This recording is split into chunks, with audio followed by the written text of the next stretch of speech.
The warning has officially come from the IMF. And trust me, it's not a normal warning. Because what the IMF just admitted shows exactly how fast the United States is losing its grip on the global financial system. Something Washington never imagined would happen this quickly. Countries around the world, from Asia to Africa to Latin America, are quietly walking away from the US dollar and stepping into the financial orbit of Beijing. And the numbers behind this shift are not just big, they're historic. In just the first 9 months of this year, China increased its global lending capacity by over $2 trillion. $2 trillion. That isn't a normal financial move, that is a full-scale global strategy. And Washington knows exactly what this means. For decades, the world trusted the dollar because it represented stability. But trade wars, unpredictable U.S. politics, sanctions, and rising interest rates have shaken that trust. Meanwhile, China is offering cheaper loans, softer conditions, and a financial network that exists completely outside U.S. control. And that is why the IMF is sounding the alarm. Because the numbers show how fast the dollar is losing ground. According to the People's Bank of China, new yuan loans reached 15 trillion yuan in the first 10 months of 2025. That's about $2 trillion. When one country injects $2 trillion into global credit markets, it's not by accident. It's a targeted move. China is under pressure internally: real estate collapse, weak exports, slowing global demand. So Beijing is pushing massive credit outward, using money as a geopolitical weapon. Every new loan, every currency swap, every offshore yuan bond does two things at the same time. It strengthens China and weakens the dollar.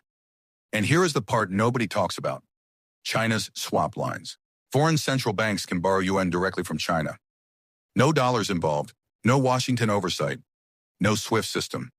It looks like financial cooperation, but in reality, it's geopolitical influence. Once a country becomes dependent on yuan liquidity, it automatically becomes less dependent on the United States. And we're already seeing the consequences. At the China CELAC Forum in May 2025, Xi Jinping announced a 66 billion yuan credit line for Latin America. China is now funding more than 100 joint projects: ports, railways, energy grids, digital infrastructure, all denominated in yuan. These projects don't just build roads. They bind economies into the Chinese financial system for decades. According to a CSIS report, Chinese companies now operate or invest in 31 ports across Latin America and the Caribbean, many in strategic locations. And whoever controls the ports controls the supply chains, and eventually the politics. Meanwhile, China's offshore financial markets are exploding. Dim sum bonds. Yuan-denominated securities outside mainland China are becoming the go-to tool for governments and companies that want to raise capital without touching the dollar. In the U.S., its lending ability is sinking under the weight of high interest rates. Dollar borrowing has become too expensive for developing countries. So they're turning to Beijing. Even major economies are shifting. Argentina expanded its yuan swap line to 5 billion yuan, giving itself the ability to settle trade and borrow directly in Chinese currency. Washington is watching a region it once dominated drift toward China, and it can't stop it. The U.S. is trying to counter Beijing with its own deals. Treasury Secretary Scott Bessent signed a $20 billion currency swap with Argentina. On paper, it looks like a smart move. But here's the inside story. China still dominates Argentina's trade. Even after the U.S. stepped in, Argentina sold 7 million tons of soybeans to China. Great for Buenos Aires, devastating for American farmers who are being pushed out of the same market. American banks are discussing another $20 billion in support. That means total U.S. backing could hit $40 billion. But despite all this money, Argentina continues expanding yuan deals and deepening its ties with Beijing. The irony is impossible to ignore. The U.S. is spending billions to keep Argentina close, while Argentina uses the opportunity to move even deeper into China's financial world. Meanwhile, China is doing something far more strategic. It is building an entire parallel financial system. Yuan loans, deposits, and offshore bonds have quadrupled in just 5 years, reaching more than 3.4 trillion yuan. This is not credit expansion. This is a new financial architecture. A key pillar of this system is CIPS, China's cross-border payment network.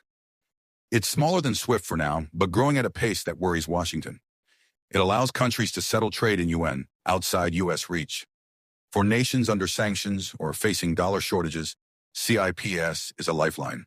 And And that lifeline ties them closer to China. Oil, gas, metals, grain, increasing amounts of these are now traded in yuan. China-Russia energy trade is now dominated by the yuan. Brazil-China commodity trade is moving into yuan settlements. Billions of dollars worth of trade is bypassing the dollar entirely. And the data speaks for itself. The yuan recently overtook the euro to become the second most used currency in global trade finance. Its weight in the IMF SDR basket is rising. Central banks are quietly increasing yuan reserves and buying gold. What the IMF is warning about isn't something in the future, it's happening right now. The world is already preparing for a post-dollar era. The only question left is Washington ready for this new reality, or has that moment already passed? If you want to understand how these financial earthquakes are reshaping global power and what China is planning next,